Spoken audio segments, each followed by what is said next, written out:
প্রিয় শিক্ষার্থী বন্ধুরা, আসসালামু আলাইকুম। স্বাগতম জানাচ্ছি বাংলাদেশ শিক্ষা বার্তার নতুন একটি ভিডিওতে।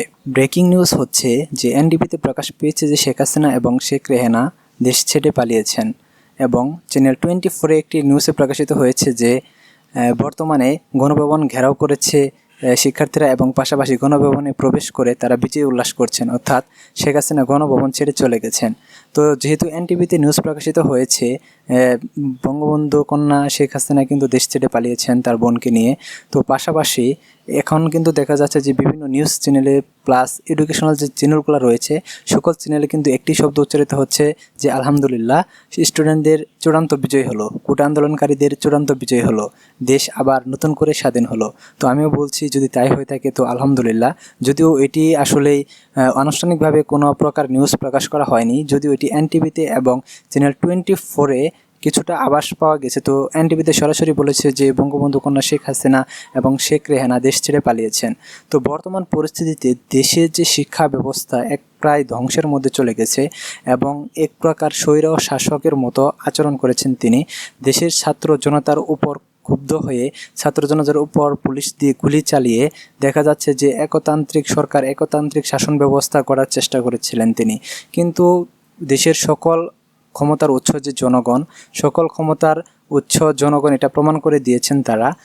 তারা ছাত্রদের সাথে যোগ হয়ে এই আন্দোলনে অংশগ্রহণ করে সকল পেশার মানুষ কিন্তু এই আন্দোলনে অংশগ্রহণ করেছে, এবং তাদের এই অংশগ্রহণের মাধ্যমেই কিন্তু আজকে স্টুডেন্টরা গণভবন ঘেরাও করতে পেরেছে এবং এই চূড়ান্ত বিজয় আনতে সফল হয়েছে। তো পাশাপাশি আরেকটি নিউজ প্রকাশিত হয়েছে, সেটি হচ্ছে যে সেনাবাহিনীকে ফুল দিয়ে বরণ করে নিচ্ছেন সাধারণ জনগণ। তো এই নিউজটি আসলেই কতটুকু সত্য এখনও প্রকাশ পায়নি ভালোভাবে। তো আনুষ্ঠানিকভাবে প্রকাশ পেলে আমরা জেনে নিতে পারবো যে বর্তমানে যেহেতু শেখ হাসিনা সরকার, অর্থাৎ শেখ হাসিনা শেখ রেহানা যদি দেশ ছেড়ে পালিয়ে যান তাহলে অবশ্যই তারপরে সেনাবাহিনী কিন্তু সরকার গঠন করবে। আর আমরা ধাপে ধাপে দেখতেছি যে 2 দিন থেকে, অর্থাৎ কালকে থেকে আমরা বেশি বেশি দেখতেছি যে সাধারণ জনগণের মুখে, সাধারণ শিক্ষার্থীদের মুখে একটি স্লোগান যে সেনাবাহিনী সরকার বর্তমানে দরকার, এরকম একটি স্লোগান আমরা দেখতেছি।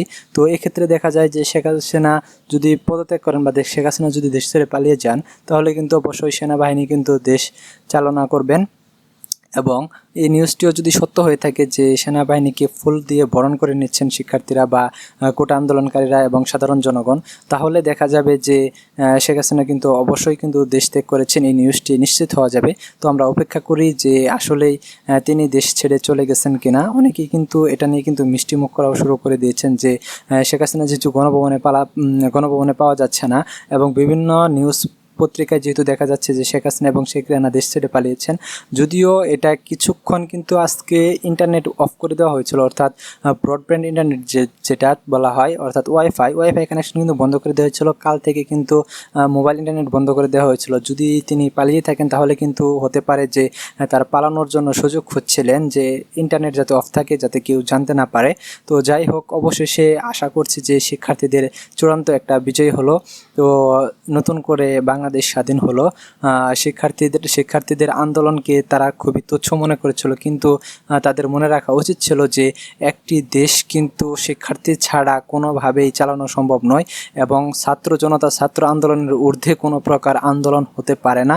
কারণ এর আগে যতগুলো আন্দোলন হয়েছে, 1952 সালের আন্দোলন, তারপরে মহান মুক্তিযুদ্ধ, সমস্ত ক্ষেত্রেই কিন্তু ছাত্ররা কিন্তু সবার আগে আন্দোলন শুরু করেছিল, এবং ছাত্র আন্দোলন থেকেই কিন্তু সব কিছু কিন্তু হয়েছে, এবং বিজয় পর্যন্ত ছাত্র আন্দোলনের অবদান কিন্তু অপরিসীম।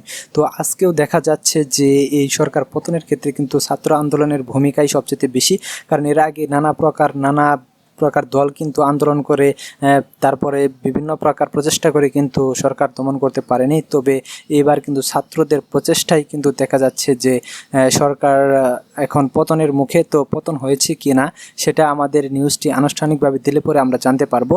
তো যেহেতু এই 2টা নিউজ আমরা ইতিমধ্যে পেয়ে গেছি, তাই তোমাদের জানিয়ে দিলাম। পরবর্তী নিউজ যদি পেয়ে থাকি তাহলে অবশ্যই জানিয়ে দেবো। আর তোমাদের শিক্ষা প্রতিষ্ঠান কবে থেকে খোলা হবে, নতুন শিক্ষামন্ত্রী, এসব তথ্য কিন্তু সব কিছু কিন্তু আমাদের চ্যানেল পেয়ে যাওয়া। যারা আমাদের সাথে এখনও যুক্ত হও নাই, শিক্ষা সম্পর্কিত সকল তথ্য সবার আগে পেতে আমাদের চ্যানেলটি সাবস্ক্রাইব করে পাশে থাকা বেল আইকনটি বাজিয়ে দাও। আর যারা অলরেডি সাবস্ক্রাইব করেছো তাদেরকে অসংখ্য ধন্যবাদ। তো আমরা আনুষ্ঠানিকভাবে নিউজটি প্রকাশ হওয়ার পর আমরা সঠিকভাবে জানতে পারবো। তো এই পর্যন্ত আমরা অপেক্ষা করতে থাকি। ধন্যবাদ সবাইকে।